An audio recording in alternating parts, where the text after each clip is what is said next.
Power sharing, Hindi में कहें तो सत्ता की साझेदारी, ये एक बहुत ही ज़रूरी चीज़ है और पॉलिटिक्स में तो इसकी ज़रूरत बहुत ज़्यादा बढ़ जाती है, ताकि एक देश में अलग अलग तरह के लोग सुख शांति से एक दूसरे के साथ रह सकें। इसको एक छोटे से एग्जांपल से समझते हैं। पहले तो हम इसे अपनी ज़िंदगी में अप्लाई करके देखते हैं। मान लीजिए आप अपने दोस्तों की टोली में सारे निर्णय आप खुद लेते हैं। आपका दोस्त कौन कहाँ जाएगा, कहाँ बैठेगा, किससे बात करेगा, किससे नहीं करेगा, कौन से काम करेगा, कौन से नहीं करेगा, क्या पढ़ेगा, क्या नहीं पढ़ेगा। अगर ये सारे निर्णय आप खुद ही ले रहे हैं और किसी को कोई बोलने का हक नहीं दे रहे, निर्णय लेने का हक नहीं दे रहे, तो इस कंडीशन में हो सकता है कि आपकी इमेज एक टॉक्सिक फ्रेंड की बन जाए। हो सकता है एक समय में लोग आपसे परेशान हो जाएं, क्योंकि आप उनको ना बोलने दे रहे हैं, ना कोई निर्णय लेने दे रहे हैं। ठीक है, तो इस कंडीशन में हो सकता है कि आने वाले समय में कोई दोस्त आपके खिलाफ हो जाए, आपके ग्रुप में वो सद्भावना, वो प्रेम ना रहे। तो इस कंडीशन में आपको क्या करना होगा? इस कंडीशन में आपको अपने दोस्तों को भी बोलने का हक देना होगा, उनकी भी बातें सुननी होंगी, उनको भी समझना होगा, उनको भी अपने डिसीजन लेने का हक देना होगा। तो इस कंडीशन में फिर आपकी जो दोस्तों की टोली है वो अच्छे से मेंटेन रहेगी। तो पहले वाली कंडीशन जिसमें आप उनको बोलने ही नहीं दे रहे, तो वो तो क्या है, आपने सारी की सारी पावर जो है वो अपने हाथों में कंसंट्रेट रखी है। ठीक है, जहां आपने उनको एकदम सता दिया है, परेशान कर दिया है। ठीक है, पावर कंसंट्रेशन किया आपने।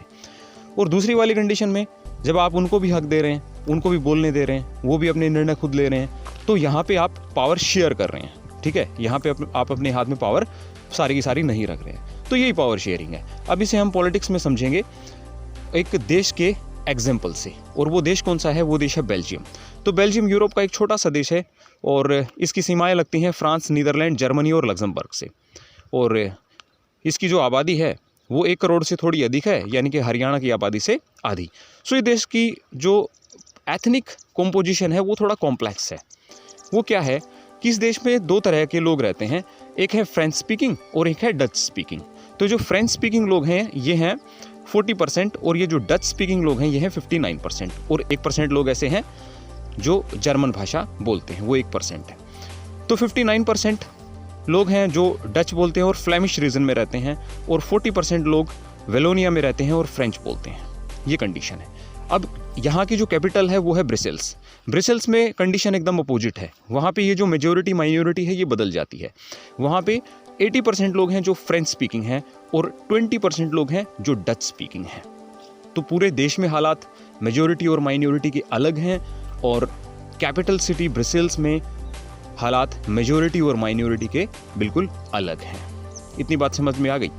अब आगे चल के क्या होता है कि 1950s और 1960s में इन दोनों ग्रुप्स में, लिंगुअल ग्रुप्स में कुछ टकराव, कुछ मनमुटाव जो है सामने आने लगता है। कारण क्या था? कारण ये था कि ये जो फ्रेंच स्पीकिंग लोग हैं ये एक तो माइनर ग्रुप है, माइनॉरिटी में है, संख्या में कम है, लेकिन ये एजुकेशनली एडवांस हैं और इकोनॉमिकली भी साउंड हैं, काफ़ी अच्छे हैं। तो इस वजह से ये बात इनको हजम नहीं हो रही, किनको? डच स्पीकिंग लोगों को। तो इन्हीं की बदहजमी की वजह से क्या होता है कि इनके रिश्ते खटाई में पड़ जाते हैं। तो इस देश की सरकार इस चीज़ को समझ जाती है और इस सिचुएशन को सॉल्व करने के लिए वो कुछ कदम उठाती है। तो बेल्जियन गवर्नमेंट जो स्टेप्स लेती है उन स्टेप्स को बोलते हैं एकोमोडेशन मॉडल ऑफ बेल्जियम। तो बेल्जियम के एकोमोडेशन मॉडल में हम क्या देखते हैं? 1970 और 1993 के बीच उन्होंने अपने कॉन्स्टिट्यूशन में 4 बार अमेंडमेंट्स किए, संविधान में संशोधन किए और कुछ नियम बनाए ताकि वहाँ के लोग मिलजुल कर आपस में एक साथ रह सकें। तो उन्होंने कॉन्स्टिट्यूशन में ये प्रोविज़न डाला कि उनकी सेंट्रल गवर्नमेंट में जो है फ्रेंच स्पीकिंग और डच स्पीकिंग जो मिनिस्टर्स होंगे उनका नंबर बराबर रहेगा, क्योंकि मिनिस्टर्स का नंबर बराबर रहेगा तो जब किसी भी मुद्दे पर कोई बहस होगी या कोई वोटिंग होगी तो कोई भी कम्युनिटी एक तरफा फैसला ना ले पाए। ठीक है। रूल नंबर 2, जो सेंट्रल गवर्नमेंट की काफ़ी सारी पावर सेंट्रल गवर्नमेंट से लेकर और 2 प्रोविंसेस की स्टेट गवर्नमेंट्स को दे दी गई, ताकि जो सेंट्रल गवर्नमेंट है वो अपनी मनमानी ना कर सके। वहाँ पे जो 2 प्रोविंसेस हैं जिनको काफ़ी सारी पावर मिली हुई हैं, अगर उनको कोई रूल पसंद नहीं आ रहा है तो वो अपने हिसाब से चीज़ों को ढाल सकें। तो इस हिसाब से क्या रहा कि सेंट्रल गवर्नमेंट उतनी पावर में नहीं रही और काफ़ी सारी पावर किसको मिल गई? जो है 2 प्रोविंसेस की गवर्नमेंट को मिल गई। रूल नंबर 3, उन्होंने उनकी जो कैपिटल थी ब्रिसेल्स उसमें एक अलग गवर्नमेंट बनाई और वहाँ पे उन्होंने क्या किया, वहाँ पे भी उन्होंने डच स्पीकिंग और फ्रेंच स्पीकिंग मिनिस्टर्स का नंबर बराबर रखा। इक्वल रिप्रेजेंटेशन रखा। कैसे? देखिए, देश में जो सरकार बनाई गई थी वहाँ पे डच स्पीकिंग लोग मेजोरिटी में थे और वो इस बात पे एग्री हुए कि ठीक है, फ्रेंच स्पीकिंग मिनिस्टर्स भी हमारे बराबर रहेंगे, उनकी संख्या बराबर रहेगी। तो यहाँ पे मेजोरिटी में कौन थे ब्रसेल्स में? यहाँ पे हमने समझा था कि यहाँ पे मेजोरिटी में थे फ्रेंच स्पीकिंग लोग। तो यहाँ पे फ्रेंच स्पीकिंग लोग जो है सहमत हुए कि हाँ, यहाँ पे डच स्पीकिंग लोगों के जो रिप्रेजेंटेटिव्स होंगे, जो मिनिस्टर्स होंगे, उनकी संख्या फ्रेंच स्पीकिंग मिनिस्टर्स के बराबर होगी। तो इन्होंने कैपिटल में एक अलग सरकार बना ली इक्वल रिप्रेजेंटेशन के साथ। जैसा हमने रूल नंबर 1 में देखा था, उन्होंने कंट्री में एक सरकार बनाई थी इक्वल रिप्रेजेंटेशन के साथ, डच और फ्रेंच मिनिस्टर्स के। रूल नंबर 4, उसके बाद उन्होंने क्या किया, उन्होंने एक कम्युनिटी गवर्नमेंट बनाई। इस कम्युनिटी गवर्नमेंट को कौन इलेक्ट करता था? डच, फ्रेंच और जर्मन स्पीकिंग लोग, चाहे वो देश में कहीं भी रह रहे हों, वो इस गवर्नमेंट को बनाते थे। और इस गवर्नमेंट का काम क्या था?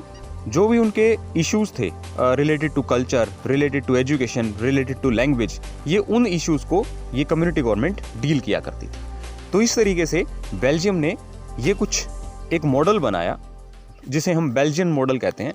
और इस बेल्जियन मॉडल ने वहाँ जो सिविल वॉर लाइक कंडीशन हो सकती थी उसको अवॉइड कर दिया और वहाँ के लोग जो है बहुत शांति से रहने लगे।